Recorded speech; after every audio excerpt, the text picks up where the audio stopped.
teve nesse final de semana a revelação da ex-deputada Joyce Hasselmann, jornalista, que foi líder do bolsonarismo, né, na Câmara, inclusive, que ela foi vítima de violência física. Eu vou até colocar aqui o print, né, Joaquim, para quem quiser assistir ao vídeo, tá nas redes sociais, Joaquim, tá no Instagram. Ela comenta que aquela situação estranhíssima, que a gente nunca esqueceu, onde ela apareceu com o rosto muito, muito, muito machucado, foi, na verdade, um ataque de alguém ligado à família Bolsonaro. Eu não entendi direito isso, né? Ela disse que foi alguém da família ou foi alguém ligado à família? Como foi isso, Joaquim? Foi, mas isso, na verdade, não foi comprovado, né? Não tem a comprovação. Houve uma investigação na ocasião e, na verdade, se atribui que ela seria em função de medicamentos na ocasião e ela teria tido essa queda. Enfim, não é algo que foi comprovado, então a gente não vai comentar aquilo que não está comprovado, porque a gente tem muito esse cuidado, né? Depois, a Sara, eu sei que ela está... daqui a pouco ela volta, então ela fala, a Joyce Hasselmann, é bom a gente colocar essa imagem, porque eu recuperei. O que ela... Não um vídeo, não é imagem, é um print, viu, Sara? Eu te mandei, acabei de mandar um print, porque que ela disse nessa entrevista? Ela falou, olha, o que eu vou falar aconteceu em Araçatuba, na campanha, na pré-campanha do Bolsonaro. O que ela fez na ocasião?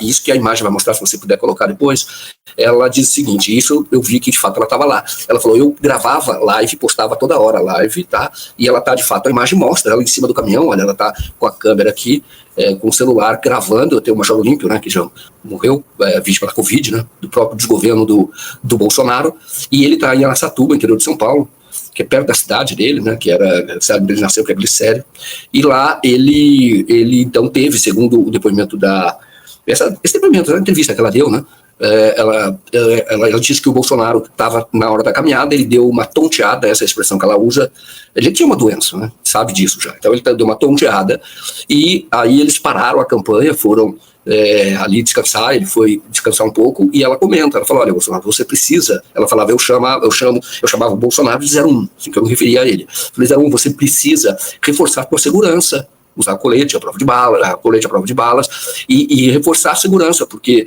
é muita gente que fica nas suas passeatas, e você pode levar algum tipo de atentado, né? E ela comentou, você pode levar um tiro, uma facada, ela fala isso. Aí ele disse o seguinte, ela diz o seguinte, olha, ele olhou para mim, ele falou, agora eu vou olhar para a câmera, ela fala, ele olhou para os meus olhos e disse o seguinte, se eu levar uma facada, eu ganho a eleição. Ele disse isso para ela, e ela está contando agora com mais detalhes, né? E ela disse, olha, quem sabe disso era o Bibiano, que estava conosco, tem 2 policiais que estavam conosco, e ali ele disse, olha, eu ganhava a eleição. E esse depoimento dela corrobora o depoimento do Julian Lemos, né? A entrevista que ele deu ao 247. Ele disse para mim, né, na entrevista, que ele foi até o hospital, ele não estava no dia 6 de setembro de 2018, mas daí ele foi ao hospital 2 dias depois, e ele falou, eu fui lá imaginando um clima de assim, muita apreensão, velório, assim, uma coisa pré-velório, uma coisa, impacto muito grande, todos nós ficamos impactados. Aí ele disse, mas quando eu vi o Bolsonaro só faltou soltar um foguetão, porque ele disse assim, e o Julian Lemos, que era um dos coordenadores da campanha, né, falou, olha, não precisa fazer mais nada, nós ganhamos a eleição. Foi o que ele disse. Então corrobora, são 2 pessoas muito próximas do Bolsonaro, que estavam lá e sabem tudo, foram desde o primeiro momento. Então eles estão dando depoimentos que são muito importantes e, na verdade, deveria haver uma investigação, né, mais séria. Eu estou tentando já há bastante tempo ouvir o Adélio, né, a família também tenta, quer dizer, já fez uma visita que eu levei, e quando a irmã perguntou, ele disse, você está doida, como é que você pergunta isso aqui? Isso aqui é tudo gravado. Deu uma dura nela para falar sobre isso, porque não poderia falar sobre isso, porque ela perguntou e fez a pergunta a meu pedido. Eu levei e digo, olha, é teu irmão, mas se você puder, faça essa pergunta para ele, tá? Se ele fez e por que fez.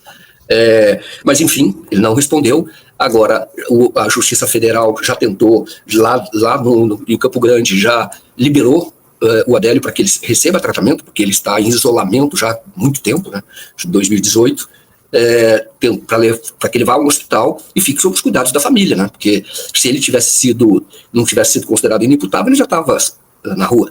E agora, nesse mês de agosto, venceu a última decisão da junta médica, que ele teria que ser reavaliado e ele teria que deixar o presídio. Mas o Minas Gerais, que é o governo Zema, diz que não tem vaga no hospital do SUS, que é o que ele deveria ir. vai para o hospital, fica próximo da família, e aí a justiça, em Juiz de Fora, recorreu, estabeleceu lá um conflito de competência, né, porque duas decisões de a mesma instância contraditórias, e prevaleceu a decisão de que Juiz de Fora, Justiça Federal de Juiz de Fora é que decide. Essa é que dá a última palavra neste caso, né? É que dá a palavra. Então ele continua lá trancado em isolamento com a saúde mental agravada. Enfim, tem muito ainda a ser apurado nessa história, como nós dissemos, e a própria Joyce também fala sobre isso, que quando ele estava lá em Juiz de Fora, ela soube que ele estava com metade da segurança, do corpo de segurança oficial, tinha lá os voluntários, então ele estava com a metade. Então era tudo muito estranho naquele dia, e ela não diz isso, mas ele tinha falado no comício anterior, que foi no Acre, que foi quando ele falou que fuzilar a petralhada, aquela vez, ele estava usando colete à prova de bala, tinha dito que passaria a usar. Só que não. Aí em Juiz de Fora, o colete à prova de bala ficou dentro do carro, porque o presidente da Associação Comercial Empresarial de Juiz de Fora, que foi quem recebeu o Bolsonaro, né, a pedido de um deputado federal, que é o Marcelo Álvaro Antônio, foi ele que organizou o Marcelo Álvaro, que depois foi ministro do Bolsonaro, que depois foi protegido pelo Carlos Bolsonaro, blindado, porque seria demitido por conta do escândalo lá das laranjas, né, desvio de dinheiro do PSL, mas foi o Carlos que segurou naquela ocasião, e o Carlos que estava, como a gente sabe, em Juiz de Fora, no primeiro e único ato público que ele participou durante a campanha. Então tem mais um depoimento importante, né, de uma aliada do Bolsonaro, que dá conta de que ele disse que faria isso, que seria eleito, né, se levasse uma facada, como se já antevendo, foi o que ele disse antes, disse dia 23 de agosto, que é aquela imagem que eu mostrei da Joyce Hasselman, é de 23 de agosto de 2018. Aí você tem o evento de Juiz de Fora, foi 13 dias depois, no dia 6 de setembro. Ela, só para dar uma satisfação aqui, eu saí, gente, porque eu tenho gatos, né, e o gato estava enlouquecido aqui, por isso eu nem consegui introduzir direito o assunto, né.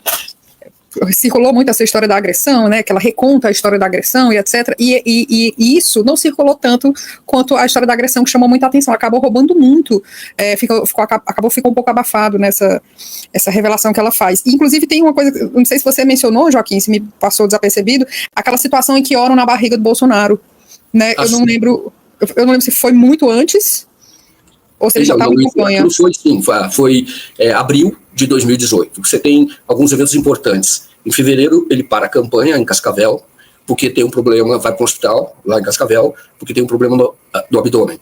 Aí, 15 dias depois, ele também, e quando ele volta, ele está em Roraima, quando ele volta, ele é internado, passa uma noite no hospital militar, também com problema no abdômen. E aí, depois, ele vai num encontro de evangélicos, chamado os Gideões, né, lá em Blumenau, e quando o pastor pede que as pessoas que tivessem um problema, uma doença na barriga, no estômago, que elas então se levantassem, que haveria oração. Aí a Michele cutuca o Bolsonaro, ele levanta a mão, daí ele levanta, e ela própria e mais um pastor oram exatamente no local onde teve o ferimento ali da facada. Então, você faz essa oração e tem uma indicação de que efetivamente ele tinha uma doença no estômago. Quanto a isso, não tem dúvida.